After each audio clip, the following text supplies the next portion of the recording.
दोस्तों, basic math में आपका स्वागत है। इन दिनों हम लोग परिमेय संख्याओं के गुणधर्म के बारे में चर्चा कर रहे हैं। यानी इससे पहले हम लोगों ने क्या पढ़ा था? परिमेय संख्या पढ़ रखा था। आज हमारा जो टॉपिक है वह क्या है? परिमेय संख्या का गुणधर्म। तो आप ध्यान से देखें कि एक परिमेय संख्या के अंदर क्या क्या गुणधर्म होते हैं। तो हमारा टॉपिक है परिमेय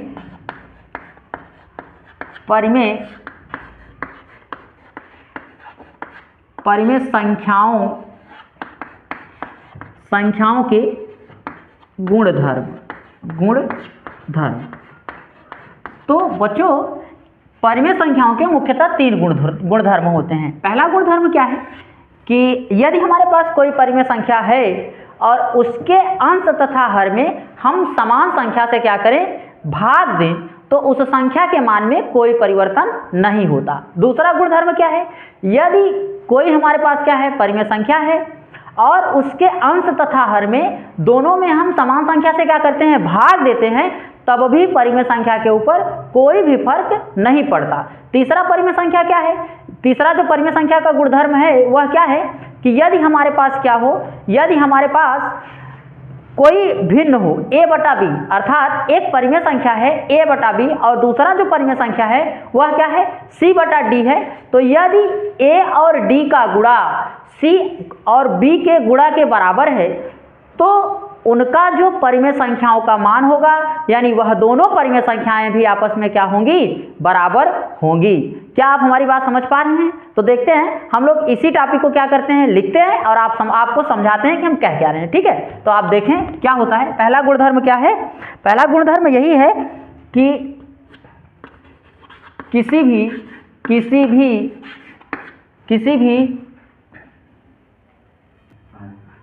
भी परिमेय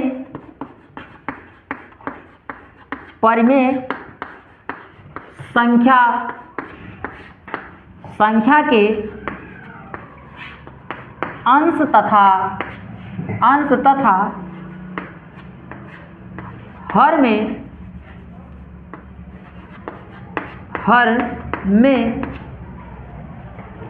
समान संख्या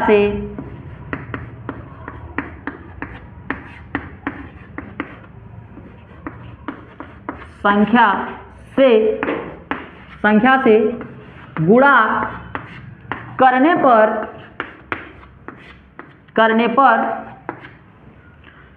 परिमेय संख्या के मान में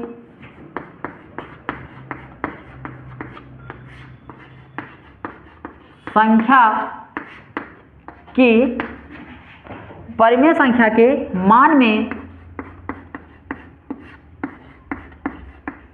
में कोई परिवर्तन नहीं होता। कोई परिवर्तन नहीं होता। ठीक, अच्छा, होता, एक मिनट, नहीं होता।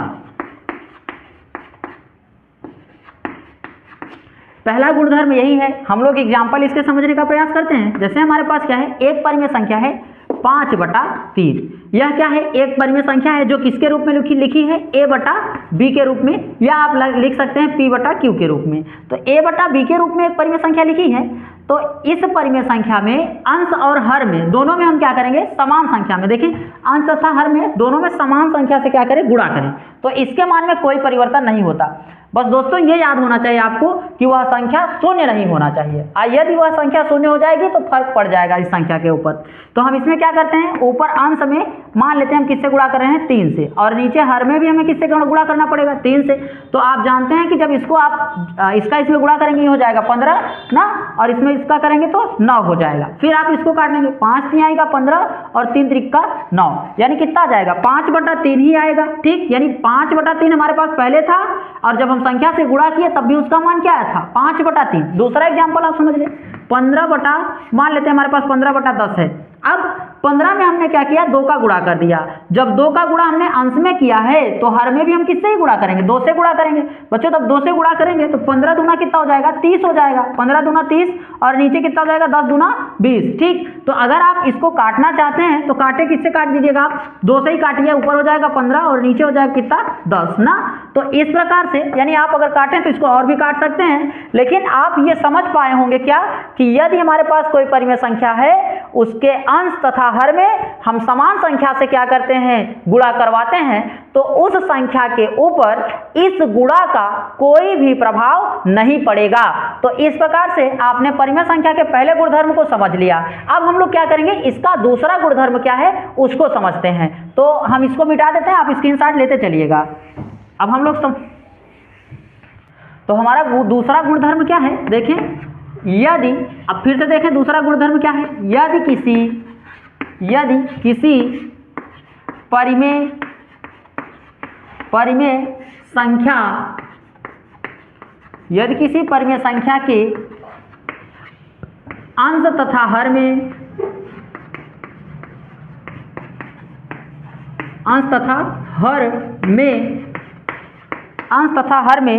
समान संख्या से क्या, समान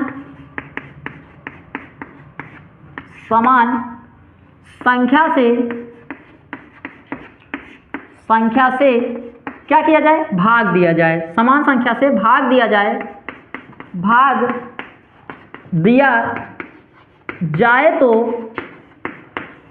तो उस संख्या के ऊपर, उस परिमेय संख्या लिख देते हैं ना, उस परिमेय संख्या के ऊपर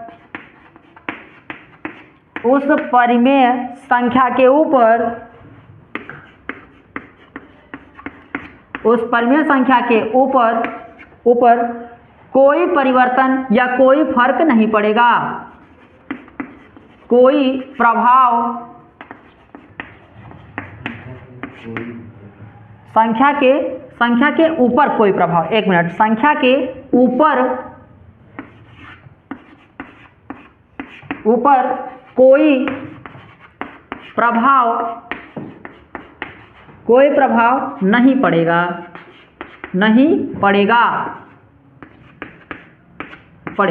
ठीक, तो ये क्या है, हमारा दूसरा गुणधर्म है। पर क्या होना चाहिए, याद रखें कि जिस संख्या से आप गुणा करा रहे हैं वह संख्या शून्य नहीं होनी चाहिए। तो हम यहाँ लिख देते हैं कि जिस संख्या से अंश तथा हर में गुणा कराया जाए वह शून्य नहीं होनी चाहिए,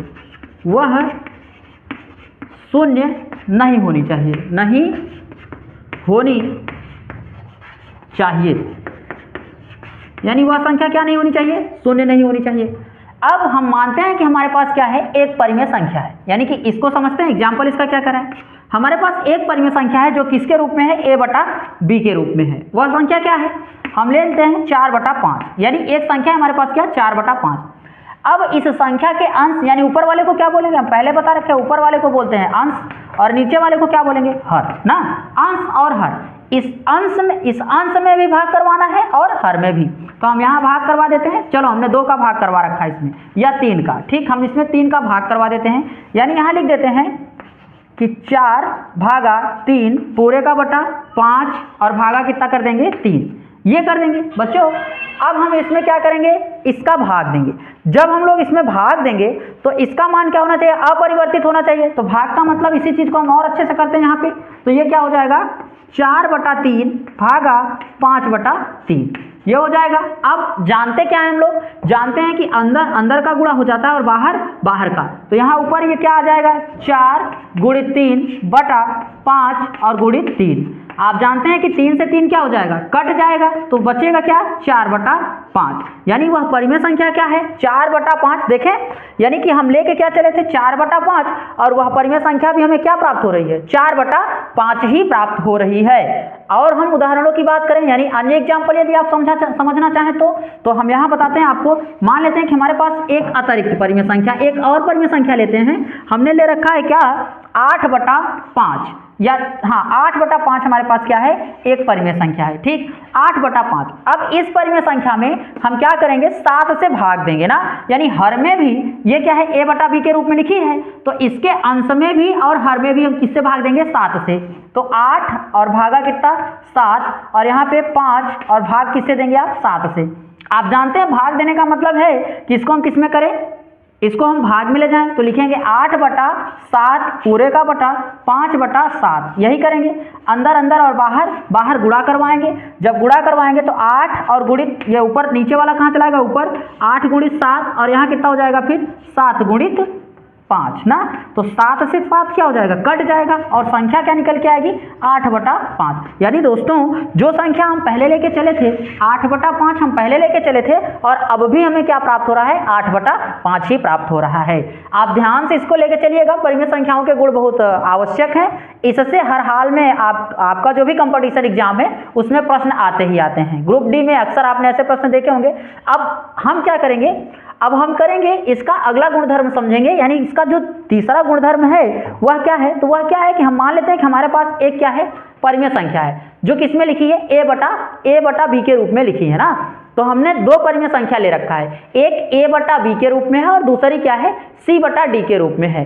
अब उसका क्या सेंस है, यानी कि कौन सी परिमेय संख्या बड़ी या छोटी होगी, यही हम लोग को समझना है, यानी उसका तुलनात्मक गुणधर्म हम लोगों को क्या करना है, समझना है। तो आप अब देखें अगली परिमेय संख्या क्या होगी, हम इसको मिटाते हैं फिर अगली संख्या के ऊपर बातचीत करते हैं। ठीक है, 1 मिनट।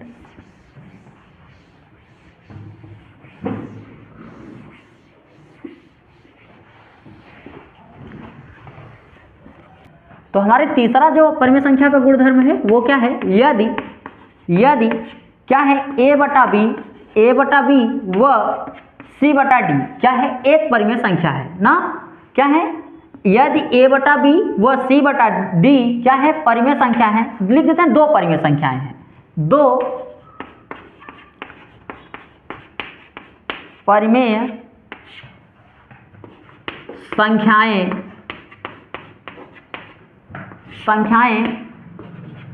हैं तो क्या है, तो अब ये ही कंडीशन आपको समझना है तो a × d बराबर हो जाए यदि किसके, b × c के, तो सदैव क्या होगा, a/b बराबर होगा किसके, c/d के।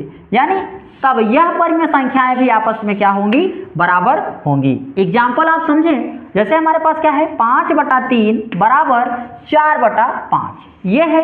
तो अगर हम क्या करें, इन परिमेय संख्याओं को समझें कि इसका अगर हम इसमें गुणा करें और इसका इसमें गुणा करें, यदि उसका मान बराबर हो रहा है तो यह संख्याएं भी आपस में क्या हो जाएंगी, बराबर हो जाएंगी। तो जैसे अगर हम इसका इसमें गुणा करें, तो कितना हो जाएगा, ये हो जाएगा 5×5 = 25। ठीक, फिर बीच में बराबर, अगर इसका इसमें गुणा करें तो कितना हो जाएगा, 12। तो यह देखें एक दूसरे के बराबर नहीं है, इसलिए यह भिन्न भी एक दूसरे के बराबर नहीं होगी। अब हम बराबर करके दिखाते हैं आपको। जैसे हमारे पास क्या है, 5/3 और बराबर हो जाए कितना, 5/3 है, और इधर हो गया हमारे पास क्या, इधर भी है 5/3। ठीक, 5/3 और 5/3 दोनों तरफ है। तो अगर हम इसका इसमें गुणा करें, जब आप इसका इसमें गुणा करेंगे तो कितना हो जाएगा, ये हो जाएगा 15। ठीक, फिर बीच में बराबर है, इसका इसमें गुणा करेंगे तो भी क्या मिलेगा, 15 मिलेगा। तो अगर इन संख्याओं का मान बराबर है तो याद रखें कि यह भिन्न भी आपस में क्या होगी, बराबर होगी। अगर ये तो आपको समझ में आ रहा होगा, ऊपर से ही दिख रहा है कि बराबर है, यहाँ भी यहाँ ना, तो आप सोच रहे हैं ये क्यों कर रहे हैं, क्योंकि अभी तो ये सामान्य है ना, जो आपको दिखाई पड़ रहा है आप आसानी से पकड़ पा रहे हैं। लेकिन अगर यही संख्या बदल दी जाए तब थोड़ी सी समस्या होगी आपको। तो हम इसको दिखाएंगे तब आपको, जब हम इसका प्रैक्टिस सेट जब कराना शुरू करेंगे तो आपको ये सारी समस्याएं जो भी हैं, अगर आप थ्योरी समझे रहेंगे तो हाँ न्यूमेरिकल अच्छे तरीके से आपको समझ में आता चला जाएगा। तो इस प्रकार से इन यानी परिमेय संख्याओं के जो गुणधर्म हैं उसको आपने समझ रखा। अब हम इसके अन्य बातों पर बातचीत करते हैं। तो दोस्तों हमारा अगला टॉपिक क्या है, परिमेय संख्याओं की तुलना करना। यानी अब हम लोग क्या करेंगे, परिमेय संख्याओं की तुलना करने पे बात करेंगे कि परिमेय संख्याओं की तुलना हम कितने प्रकार से कर सकते हैं। तो आप जानते हैं कि परिमेय संख्याओं की जो तुलना है वह कितने प्रकार से की जा सकती है, 2 प्रकार से। यानी एक कौन सी विधि है, पहली विधि तो यह है कि हम उसमें तिर्यक गुणा करा लें। ठीक, यदि हम उन संख्याओं के साथ तिर्यक गुणा कराते हैं तो हम ये जान जाते हैं कि कौन सी संख्या बड़ी या कौन सी संख्या छोटी है। और दूसरी विधि क्या है, दूसरी विधि हमारी क्या, हर को समान बनाकर। यानी पहली विधि में हम लोग क्या करेंगे, तिर्यक गुणा कराएंगे, और दूसरी विधि में क्या करेंगे, हर को समान करेंगे। और हमारा टॉपिक क्या है, हमारा टॉपिक यह है परिमेय संख्याओं की तुलना करना ना। तो परिमेय संख्याओं की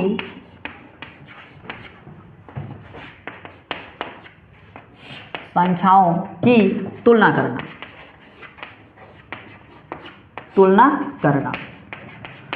अब देखें तुलना कैसे करेंगे। तो तुलना करने के लिए हमने बोला कि इसकी मुख्यतः कितनी विधियां हैं, दो विधि। प्रथम विधि क्या है, तिर्यक गुणा कराकर, तिर्यक गुणा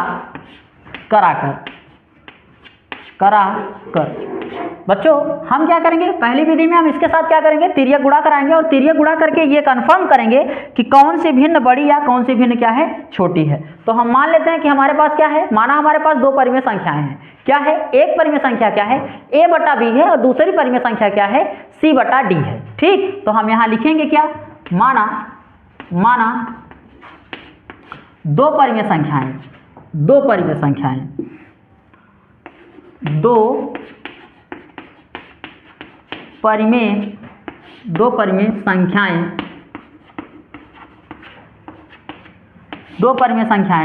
कौन कौन सी, a बटा b संख्याएं, a बटा b व c बटा d है। तो पहला कंडीशन क्या है, अब देखें यहां पे लिखा है क्या, हमारे पास क्या है, पहली जो परिमेय संख्या है क्या है, वो क्या है, a बटा b, वह क्या है, c बटा d। ठीक, तो इसमें यदि हम जान लें कि a इंटू डी का मान बड़ा हो, अच्छा सॉरी b लिख दिए क्या, d, a इंटू डी का मान बड़ा हो किससे, b इंटू c से या c इंटू b से ना, c इंटू b से। तो याद रखें कि सदैव जो a बटा b है वह भिन्न क्या होगी, बड़ी होगी किससे, c बटे d से। पहला यही याद रखें, यानी हमने इसका इसमें गुणा किया और इसका इसमें। जब गुणा किए हम लोग तो तिर्यक गुणा यही होता ना, इसका इसमें गुणा करना और इसका इसमें। जब हम गुणा करेंगे और इसका मान बड़ा हो जाए इससे, इस वाले से, तो याद रखें कि उस भिन्न का मान भी क्या हो जाएगा, बड़ा हो जाएगा। आपको एग्जाम्पल समझाते हैं। जैसे देखें हमारे पास क्या है, 4/5 है, 4/5 और क्या है बराबर 4/5 बराबर 5/3 कर देते हैं, या कर देते हैं 5/6। ठीक, अब बच्चों यह भिन्न है और हमें इसमें समझना है कौन सी भिन्न क्या है, बड़ी है, ये है या ये, वह कर देते हैं वह, दोनों में से कौन सी भिन्न बड़ी है। तो कैसे जानोगे कौन सी बड़ी है, इसका इसमें गुणा करो। ठीक, जब इसका इसमें गुणा करोगे तो 6 चौक कितना होता है, 24 ना, फिर इसका इसमें गुणा करो तो हो जाएगा 5/25। अच्छा 25 बड़ा होता है या 24, तो आप जान चुके होंगे कि 25 बड़ा है, अर्थात यह भिन्न क्या है, इसकी तुलना में बड़ी है। अब इसी चीज को अगला समझते हैं। जैसे दूसरा टॉपिक क्या है, यदि हमारे पास क्या हो, यानी जो एग्जांपल समझा वो समझें। यदि हमारे पास क्या हो, कोई भिन्न है ना, भिन्न यही है, और इसमें उल्टा कर दें ना, a इंटू बी का मान क्या हो जाए, छोटा हो जाए किससे, c इंटू डी से, c इंटू बी से, सॉरी c इंटू बी से।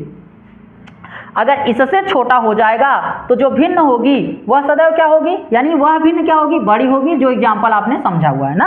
यानी इस वाले टॉपिक का एग्जांपल हमने पहले समझा दिया। दूसरे का एग्जांपल आप समझ लें, जैसे यहाँ पे लिखा है 3/2, ठीक, और वह भिन्न लिखी है 5/6।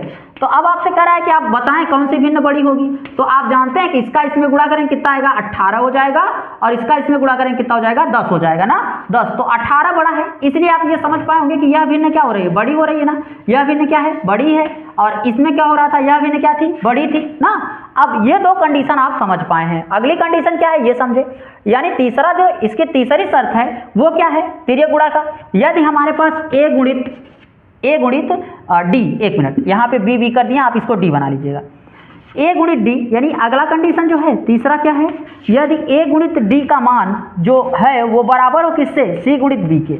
यानी जब c गुणित b के बराबर होगा तो वह परिमेय संख्याएं भी आपस में क्या होंगी, बराबर होंगी, अर्थात a यहाँ पे लिख दे थोड़ा सा, a बटा b, यहाँ पे c बटा d, और यहाँ पे क्या हो जाएगा, a बटा b का मान बराबर हो जाएगा किसके, c बटा d के। ठीक, हम इसको एग्जाम्पल समझाते हैं, आप देखें थोड़ा सा।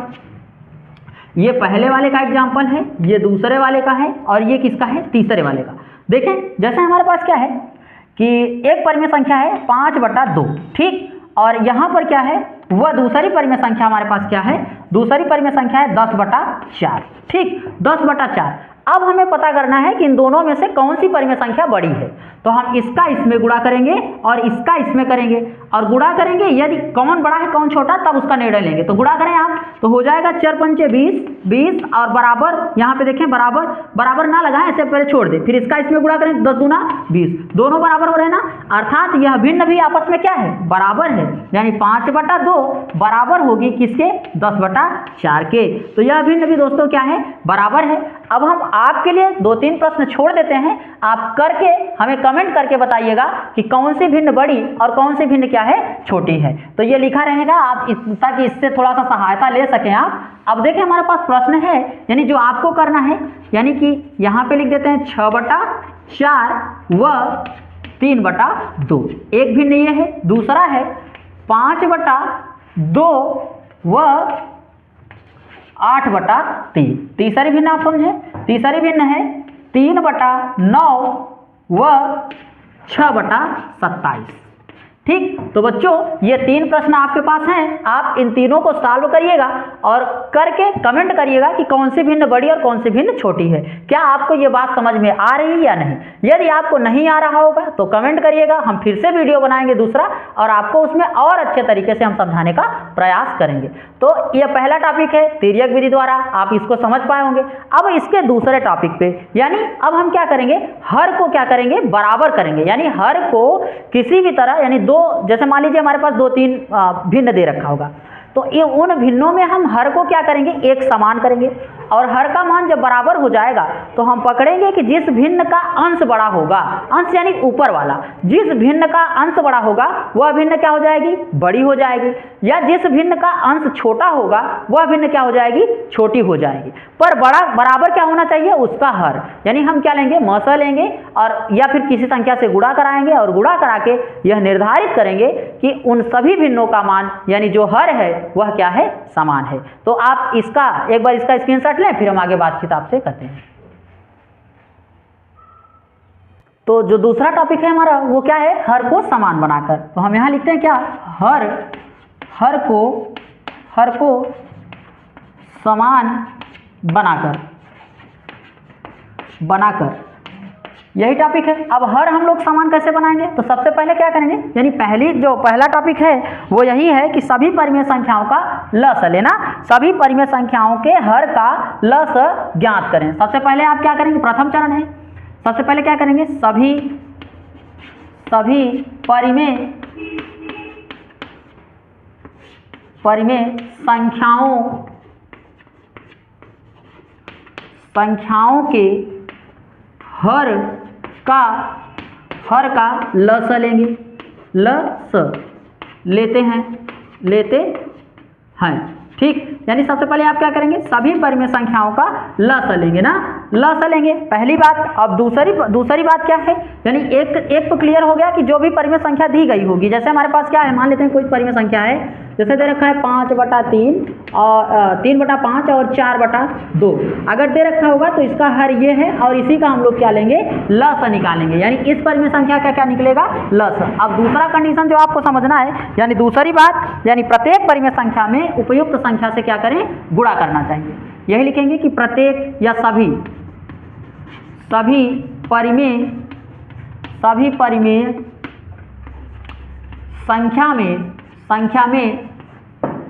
संख्या में प्रयुक्त या उपयुक्त लिखते हैं, उपयुक्त संख्या से गुणा करना चाहिए, संख्या से गुणा करना चाहिए,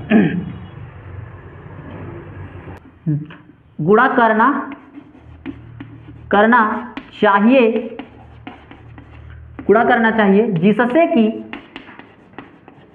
कि उस संख्या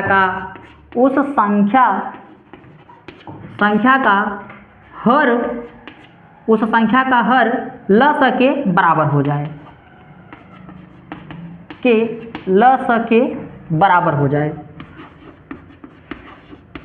बराबर हो जाए, ठीक। उसका जो लस है उसका हर के क्या हो जाए, बराबर हो जाए।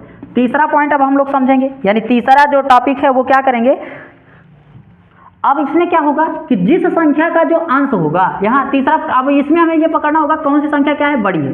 तो ये लिखेंगे कि जिस परिमेय संख्या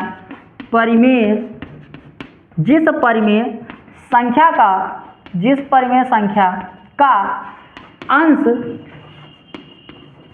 अंश बड़ा होगा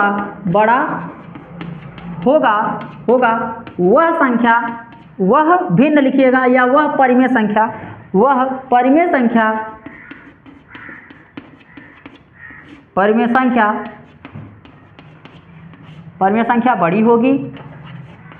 बड़ी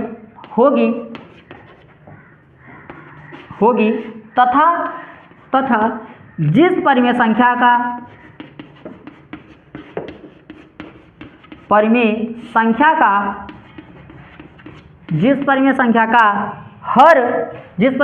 क्या अंश लिखते हैं, जिस परिमेय संख्या का अंश छोटा होगा वह भिन्न छोटी होगी।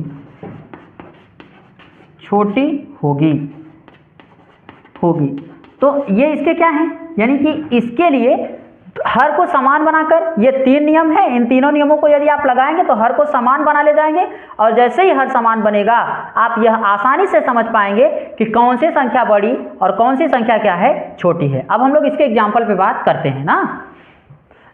तो दोस्तों ये हमारा एग्जाम्पल है, और इस एग्जाम्पल के आधार पर 2 प्रकार के प्रश्न बन सकते हैं। या क्या बन सकता है, प्रश्न ये बन सकता है कि इन संख्याओं को आरोही क्रम में लिखिए, या बन सकता है कि इन संख्याओं को अवरोही। याद रखें कितने प्रकार का प्रश्न बनता है, 2 प्रकार का। एक बन सकता है क्या, आरोही क्रम, आरोही, ठीक, और दूसरा बन सकता है अवरोही। तो ये 2 प्रकार के प्रश्न बनेंगे इस संख्या के आधार पर। जैसे ये कहेगा कि अच्छा, इससे हर हाल में, हम पहले ही बता रखे हैं कि ग्रुप डी में या हर हाल में आएगा। किसी भी एग्जाम जब आप देते हैं तो आप देखे होंगे कि ऐसे मैथ अक्सर आते हैं ना। तो यहाँ पे देखें, इसमें कह रहे हैं कि इसको हम दोनों क्रम में बताते हैं आपको, आरोही और अवरोही दोनों में। लेकिन सबसे पहले इसके लिए क्या किया करें, जैसे देखें सारी संख्याओं के आगे देखिए माइनस है, इसमें भी, यहाँ भी ऊपर माइनस है और यहाँ क्या है, नीचे।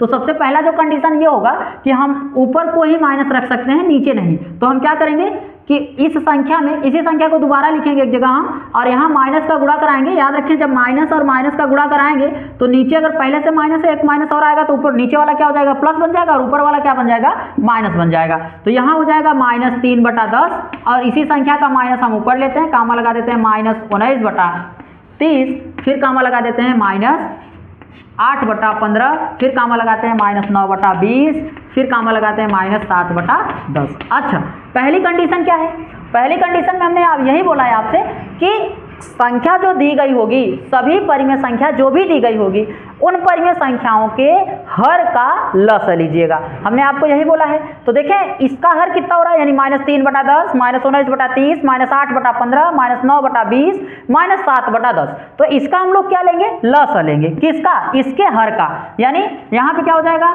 10, 30, 15, फिर 20, फिर 10 ना, ये एलसीएम है। और हम इसको क्या करेंगे, काटते हैं, 2 से काटें, यहाँ 5 हो जाएगा, यहाँ 15 हो जाएगा, ये 15 नहीं कट सकता, यहाँ पे 10 हो जाएगा, और यहाँ पे कितना हो जाएगा, 5 हो जाएगा। फिर से हम 2 से काटते हैं इसको, तो यहाँ पे कितना हो जाएगा, 2 से काटा तो यहाँ 5 हो जाएगा, यहाँ 15 हो जाएगा, यहाँ 15 होगा, और यहाँ पे कितना हो जाएगा, 5 हो जाएगा, और यहाँ पे कितना हो जाएगा, 5 ही रहेगा। अब हम किससे काटेंगे, 3 से काटेंगे। जब हम इसको 3 से काटें तो 5 नहीं कटेगा, और ये कट जाएगा, 5 तिहाई के 15, ये भी कटेगा, यहाँ 5 आ जाएगा, यहाँ 5 रहेगा, और यहाँ 5 रहेगा। अब हम इसको किससे काट देते हैं, अब हम इसको काटते हैं किससे, 5 से। 5 से हमने जैसे ही काटा, यह पूरी संख्याएं क्या हो जाएंगी, कट जाएंगी ना। तो ये पूरा कट गया। अब हम इसका एलसीएम मतलब इसका इसके साथ गुणा, फिर इसका इसके, फिर इसका इसके साथ ना। तो 3 × 5 = 15, 15 दूना 30, 30 दूना 60। यानी इसका जो एलसीएम आया, यानी 2 × 3 × 5, जब हमने इसका आपस में गुणा किया तो कितना आया, 60 आया। ठीक, यानी इसका एलसीएम कितना हुआ, 60 हो गया। तो बच्चों अब हमें क्या करना होगा, दूसरी कंडीशन, पहला खत्म हो गया ये ना, एक हो गया ये। अब दूसरी बात हमने आपको क्या बताया होगा कि दोनों में उस समान संख्या से गुणा कराना है। यानी उसका एलसीएम क्या हो, उस संख्या के बराबर हो जाए, यही लिखें आप। यानी इस भिन्न में उस संख्या से आप गुणा कराएं जिससे क्या हो, वह संख्या एलसीएम के बराबर हो जाए, पहली कंडीशन। और याद रखें जिससे आप गुणा कराएंगे ऊपर भी कराएंगे और नीचे भी कराएंगे, दोनों जगह कराएंगे, एक जगह नहीं। जब दोनों जगह कराएंगे तभी जाके क्या होगा, इसका मतलब ये सही होगा, एक जगह कराएंगे तो गलत हो जाएगा। तो हम यहाँ पे कराते हैं, जैसे मान लो हमारे पास एक संख्या है 5/3 और गुणित, हम इसका अगर सिर्फ 3 कराएंगे तो 21 नियम पे कराए, कोई नियम है क्या गुणा कराने का, ऐसा नहीं हो सकता ना। तो यहाँ 3 और 3 से जब हम कराएंगे तो इसको जब काटेंगे तो क्या हो जाएगा, ये फिर से एक आएगा, वही आएगा ना। तो हमारे कहने का वही सेंस है कि जिससे ऊपर गुणा कराइएगा उससे नीचे भी कराइएगा। तो हम यहाँ पे क्या करेंगे, इसको 60 बनाना है 10 को, तो 6 से गुणा कराएं भाई, इसको आप 60 बनाएंगे ना।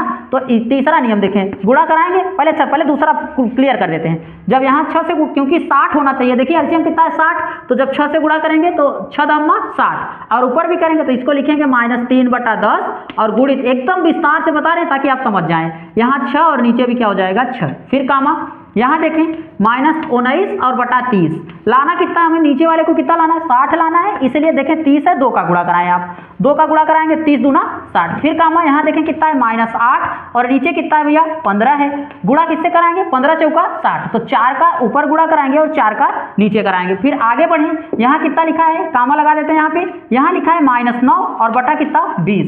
अब गुणा किससे कराएंगे आप, देखें यहाँ 20 नहीं आई 60 ना, तो 3 का ऊपर गुणा कराएंगे और 3 का नीचे गुणा कराएंगे, ठीक। अच्छा हम इसको थोड़ा मिटा देते हैं, अब आगे देखें, यहाँ कितना है -7/10, 10 यानी 10 को 60 बनाना है तो 6 का ऊपर गुणा कराएंगे और 6 का नीचे गुणा कराएंगे। अब बच्चों जब गुणा हो गया तो इन सब का गुणा करके हम लिखते हैं, तो जब इसका इसमें गुणा करें 3 6 के कितना हो जाएगा 18 -18 बटा नीचे कितना हो जाएगा 60, ये समझ में आया आपको।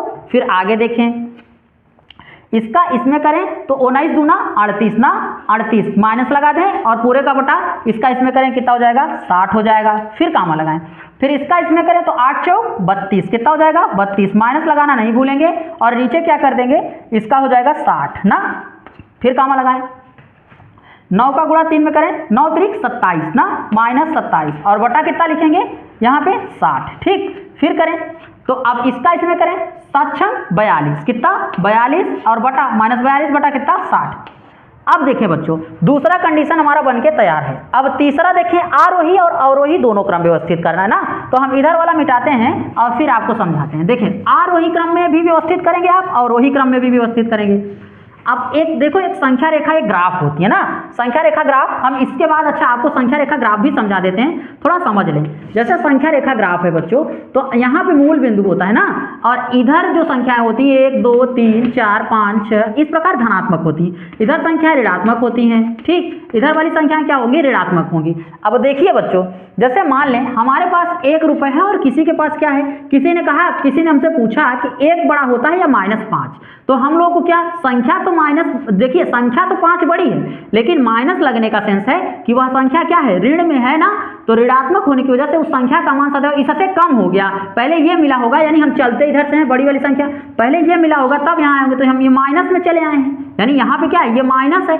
तो सबसे छोटा कौन है, माइनस अगर किसी भी संख्या के आगे लग गया तो जितनी बड़ी संख्या होगी वह संख्या उतनी छोटी हो जाएगी। जैसे मान लो कहीं लिखा है क्या माइनस, देखें यहाँ पे बता दें -6 लिखा है, -8 लिखा है, -10 लिखा है, -15 लिखा है, तो इसमें जो सबसे छोटी संख्या है वह कौन है, -15 है, ठीक। सबसे छोटी -15, फिर उससे जो है बड़ी कौन है, या उससे बड़ी तब कौन बनेगी -10, फिर -10 से बड़ा -8, फिर -6, यानी किसी से आप 15 रुपये कर्जा लिए और किसी ने 15 रुपये कर्जा लिया, किसी ने 8 रुपये या 6 रुपये, तो कौन कम कर्जदार है, तो 6 रुपये वाला वह आसानी से उसको पूरा कर पाएगा। तो इसमें देखें पूरी संख्याएं किस में है, माइनस में है, यानी जो आपकी आरोही अवरोही क्रम में जो हम व्यवस्थित कर रहे हैं उसमें पूरी संख्याएं किस में है, माइनस में है। अब इस माइनस वाली संख्या को हम लोग क्या करेंगे, प्लस वाली संख्या में माइनस वाली संख्या में ये पकड़ेंगे कि जिसका हर सबसे छोटा हो, ठीक। यानी कहें तो आपको पॉइंट में लिख दें कि यदि संख्या ऋणात्मक हो, नोट में हम लिख देते हैं कि यदि संख्या ऋणात्मक हो तो